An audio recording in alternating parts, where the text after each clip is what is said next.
તો કેમ છો મારી YouTube વાળી ફેમિલી? થંબનેલ ને ટાઇટલ જોઈને તમને ખબર પડી જ ગઈ હશે કે આજે હું બતાડવાનો છું મારા દાદાની સાબુની દુકાન. તો ચાલો શરૂ. તો શું કેમ મારી YouTube વાળી ફેમિલી? ફરીથી એકવાર નવા વ્લોગમાં તમારું હાર્દિક સ્વાગત છે.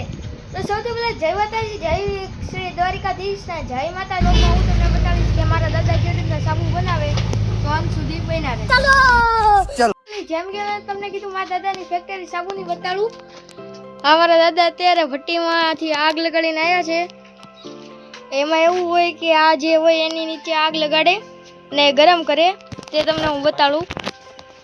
જો મિત્રો, અહીંયા છે ને આ ભઠ્ઠી છે, તેમાંથી આગ લગાડે ને ગરમ થાય ને એટલે બધું ઓગાળીને પછી ઓલા બાઉલમાં નાખે છે.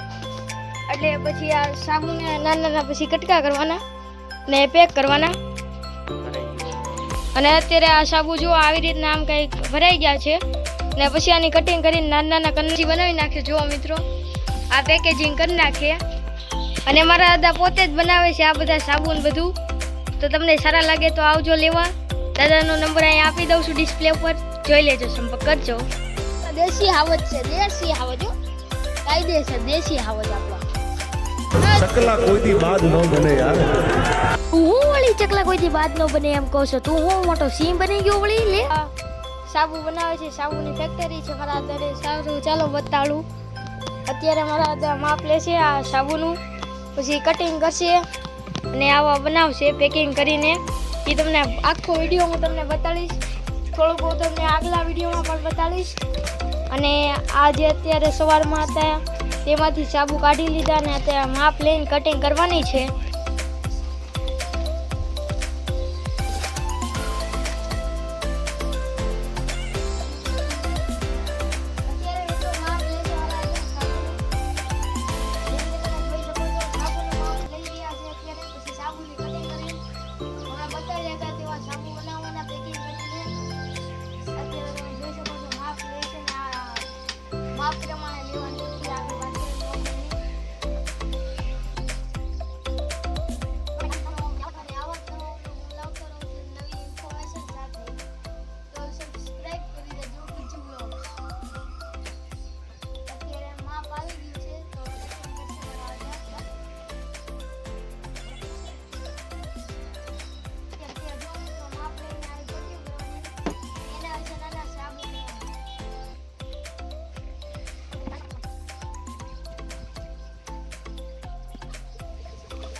કાંટો હાલો શરૂ થઈ ગયો.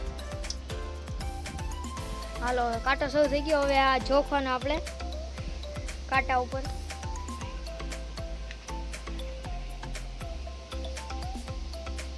જો આ નંબર છે, તો આમ સાબુ જોખવાના.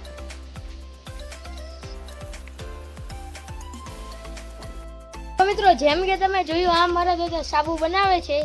અને તમારે આનો બીજો પાર્ટ જોતો હોય તો એમાં હું બતાવીશ કે મારા દાદા કેવી રીતના સાબુ બનાવે છે, કેવી રીતના કરે છે. તો એ બધું હું તમને બતાવીશ બીજા પાર્ટમાં. તમે કોમેન્ટ કરી દેજો બીજા પાર્ટ જોતો હોય તો. આ વિડીયો પર કરી દેજો 10 લાઈક. અને આપણે મળશું નવો વ્લોગમાં નવું કંઈક લઈને. તો બાય બાય.